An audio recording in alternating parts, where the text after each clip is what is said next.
চিনতে পারছো, এটা সেই শিউলি গাছটা যেটা মাত্র 30 টাকা দিয়ে পারচেস করেছিলাম।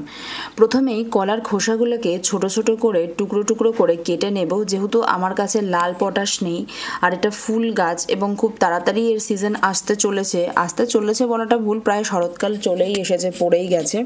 তো সেই কারণে একটু পটাশ দিয়ে এটাকে বসালে জিনিসটা খুব ভালো হতো।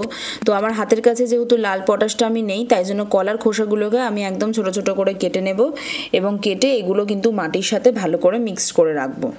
তারপরে নিয়ে নেব হচ্ছে শিউলি গাছটা, যেটা আগের পাত্রটাতে বসানো ছিল। এটা একটা ছোট ভাড়ে বসানো ছিল এবং তোমরা দেখতেই পাচ্ছ যে গাছটা কতটা বড় হয়ে গেছে। আর এই পাত্রটার মধ্যে ওরকে রাখলে হবে না এবং তার পাশাপাশি কিছু আগাছাও জন্মে গেছিল।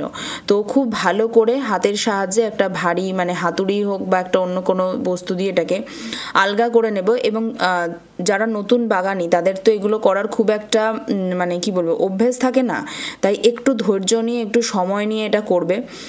কারণ বাই চান্স যদি কোনো ডাল বা রুট ভেঙে যায় বা কোনো ডাল ক্ষতিগ্রস্ত হয়, সেটা কিন্তু রিকভার করতে আরও অনেক সময় লাগবে। তাই জন্য একটু ধৈর্য নিয়ে এই গাছটাকে তোমরা মাটি থেকে আলাদা করে পটিং মানে রিপোর্ট করার হলে করে নেবে হচ্ছে খুব সাবধানে।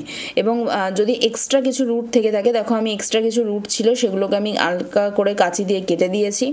তারপরে এই পাত্রটার মধ্যে আমি এটা পটিং করব। প্রথমে দিয়ে দেবো কিচেন ওয়েস্ট। আমি কিন্তু সব ক্ষেত্রেই বলি যে কিচেন ওয়েস্টের থেকে বেশি ভালো কিছু হয় না। তো কিচেন ওয়েস্ট দিয়ে তোমরা অবশ্যই সবকটা গাছ বসানোর চেষ্টা করবে এবং সেগুলো কিন্তু খুব ভালো ফল দেয়, এটাও আমি দেখেছি এতদিনে।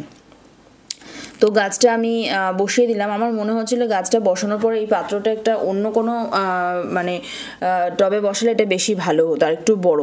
তো এটাকে যদি একটু প্রুনিংও করবো, এখনও প্রুনিংও করা হয়নি, ওপরের ডালগুলো কিছুটা ছাটাও বাকি আছে। তো আপাতত আমি এই পাত্রটার মধ্যে এই গাছটাকে বসালাম এবং এরপরে কিন্তু 4-5 দিন বাদে আমি এটাকে রোদে বার করব।